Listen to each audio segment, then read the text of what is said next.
Halo sahamania, hari ini kita akan membahas satu perusahaan yang direquest oleh teman-teman kita. Merupakan produsen air minum dalam kemasan dengan merek Cleo. Nama perusahaannya juga sama, kode sahamnya yakni Cleo juga. Nama perusahaannya adalah Sariguna Primatirta Tbk dengan kode emiten CLEO atau kita panggil aja Cleo seperti merek minuman yang mereka jual. Bagaimana prospek mereka, apa aja sejarah mereka, kita akan bahas di video kali ini. Pertama kita lihat dulu di bagian berita. Kita dapat diperlihatkan di sini bahwa mereka optimis pada tahun 2023 omset mereka bisa tumbuh double digit, dalam artian bisa 10%, 20%, pokoknya ada double digit, ada dua angka di situ. Lalu untuk di tahun 2022 mereka meraih laba naik 8,24%. Ini berarti masih satu digit ya. Jadi di tahun 2023 mereka berencana untuk mencapai double digit untuk omsetnya. Jadi semoga bisa tercapai. Dan juga berita-berita lainnya sih aman-aman aja, nggak ada berita hukum yang memberatkan perusahaan dengan berat. Jadi kita langsung masuk ke pembahasan sejarah dari para perusahaan ini. Didirikan pada tahun 2003, jadi bisa dibilang masih perusahaan yang cukup baru, tapi meskipun baru, di pendirinya itu banyak pendiri yang sudah berpengalaman di bidang bisnis, dimana kita tahu sendiri, Cleo ini juga memiliki hubungan dekat dengan Chad Avian yang berdirinya udah puluhan tahun, dan lama banget. Dari bergenerasi daripada keluarga Tanoko. Nah, untuk yang perusahaan air minum ini, Tanobel adalah identitas perusahaan PT Sariguna Primatirta yang merupakan produsen AMDK atau air minum dalam kemasan pertama di Indonesia yang mendapatkan sertifikat Food Safety Management ISO 22000-2005. Di mana dari namanya itu ada Tan dan Nobel ya. Tan itu adalah nama keluarga pendiri perusahaan yaitu keluarga Tanoko. Lalu Nobel itu artinya Nobel, mewah, suci gitu ya. Berarti pengakuan atas produk berkualitas tinggi dengan pemberian servis yang memuaskan kepada pelanggan. Gitu dari namanya. Berdiri pada tahun 2003 di mana merek minumannya ada Cleo dan Super O2. Dan mereka ini masih bertahan sampai sekarang. O2 itu saingan daripada Pocari Sweat, minuman isotonic. Dan ini beberapa brand daripada mereka. Cleo, Super O2, Vio juga ada, S-Tube, Es Batu, Anda, dan juga ini yang menarik, Cleo Platin. Ini minuman yang cukup mahal, puluhan ribu untuk satu botol ya. Padahal isinya ya air putih sih, cuman ya karena packagingnya yang lebih mewah, maka harganya dapat lebih mahal. Seperti ini teman-teman. Biasanya ini disajikan di hotel-hotel bintang 5 ataupun penginapan-penginapan lainnya, restoran-restoran yang cukup mewah dan mahal. Karena memang ada rasa pride-nya tertentu dengan meminum air minum ini. Meskipun sama tetap air mineral, air putih, palingan kandungannya beda-beda dikit, tapi tujuannya sama untuk meredakan haus dan mencukupi kebutuhan mineral. Jadi itulah sekilas daripada produk mereka. Selanjutnya kita akan melihat prospek mereka bergerak di bidang konsumen harusnya bagus ya. Dan memang kinerja Cleo ini bagus, labanya dari tahun ke tahun cenderung naik. Sekarang kita akan lihat pemegang sahamnya, lalu kita lihat labanya di terakhir nanti. Untuk pemegang saham di masyarakat itu 22%, ini masih aman, masih di bawah 50%. Lalu ada Tankop Global Abadi memegang 55%. Langsung aja kita lihat di berita bagaimana sering IPO Harta Konglo Surabaya ini tak habis 7 turunan. Gila ya, mantap banget, berarti sangat kaya banget ya konglomerat. Lalu dari air minum Cleo hingga depo bangunan, konglomerat Hermanto Tanako mampu teguk cuan. Mereka juga produksi Chad Avian juga.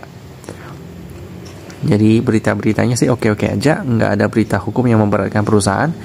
Jadi kita langsung masuk ke laporan keuangan daripada Cleo ini yang sudah update sampai akhir tahun 2022. Mantap, ini yang saya suka. Kita coba lihat tahunannya dan kita download di sini. Laporan keuangan tahun 2022. Langsung kita bandingkan dengan yang RTI Bisnis. Untuk laporan keuangannya sudah diaudit ya oleh auditor independen akuntan, di mana dikatakan menurut opini kami laporan keuangan terlampir menyajikan secara wajar. Jadi sesuai dengan ketentuan standar akuntansi keuangan di Indonesia. Jadi aman-aman aja, bisa dipercaya. Kita langsung lihat kasnya bagaimana, apakah cukup sehat. Kasnya di sini ini disajikan dalam rupiah 2,4 M, cukup tipis juga sih. Cash ratio cuma 1%-nya, jadi kasnya tipis, jadi ini pertanda yang tidak baik. Kita coba lihat hutangnya. Hutang jangka pendek aja udah 209 M ya. Jadi dengan uang 1 M nggak mungkin bisa lunasin semua hutangnya sih. Jadi dari sisi keuangan sih kurang baik. Sekarang kita lihat pendapatannya. Penjualan bersih 1,3 T dengan beban pokok 836 miliar. Dapat laba bruto 522 miliar, lalu dikurangi dengan beban penjualan dan beban lain-lainnya. Dapatlah laba sebelum pajak 249 M. Lalu habis kena pajak sisa laba tahun berjalan 195 M. Tapi ini masih harus dibagi lagi ke entitas induk sama anak perusahaan yang lain ya. Jadi kita lihat dulu di sebelah, kita kecilkan laba yang dapat diatribusikan. Kayaknya sih nggak ada ya. Jadi dia langsung 195 M. Yep, lalu dengan per 28 kali ini udah cukup mahal karena PPV-nya udah 4 kali lipat ya. Jadi kurang menarik. Dari sisi marginnya sih cukup sehat. Operating profit margin 21%, net profit margin 14%. Return on equity-nya juga tinggi 16%, semuanya double digit. Cuman kekurangan Cleo ini dari sisi keuangannya aja sih. Penjualannya tinggi banget ya. Salesnya 1,3 triliun. Hampir mirip dengan asetnya sih 1,6 triliun. Jadi cukup bagus penjualannya. Cuman ya kasnya agak tipis, jadi perlu diperhatikan. Kalau misalnya hutangnya ada jatuh tempo, nggak ada cash buat bayar, ya mereka mau nggak mau ya melakukan right issue, dan itu biasanya merugikan para investor sih. Jadi dari penjualannya oke, cuman cashnya harus ditingkatkan. Sekarang kita lihat apa aja yang mereka jual. Penjualan bersih. Oke, kita coba lihat. Penjualannya dari botol dan bukan botol. Seharusnya ini minuman sih, pastinya ya. Nah, dapat kita lihat di sini. Botol bukan botol. Dimana kepada pihak valuasi itu yang paling tinggi sampai 1,3 triliun rupiah. Sisanya baru pihak ketiga 28 M. Baik. Nah, ini dia penjualan bersihnya ke Sentral Sari Prima Sentosa. Itulah sekilas tentang bisnis Cleo di bidang minuman. Sekarang kita lihat transaksi hariannya bagaimana. Pada penutupan hari Jumat kemarin, transaksi hariannya 594 juta rupiah. Agak sepi ya. Dan ini pergerakan sahamnya cenderung naik. Cenderung naik sih. Cuman dari sisi cashnya aja yang agak tipis ya. Mereka IPO dengan harga 115. Kalau sekarang sih udah 472, berarti udah meningkat sekitar 4 kali lipat. Yap, jadi bisa dikatakan Cleo ini cuman perlu ditingkatkan aja lagi sih cashnya, karena agak tipis ya.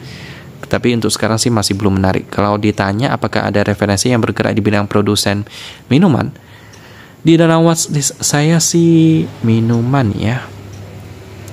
Kayaknya sih Indi, kalau saya nggak salah, Indi katanya mau memproduksi air juga ya, atau perusahaan apa gitu. Tapi kalau yang mayoritas benar-benar masuk ke bidang air minum sih nggak ada ya. Jadi kalau tanya apakah ada yang lain, tidak ada. Tapi kalau mau referensi lain, tapi di bidang lain ada banyak banget di sini. Di bidang logistik dan batu bara.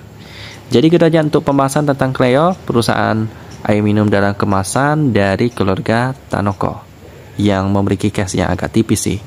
Saya tutup dan kita ketemu lagi di video selanjutnya.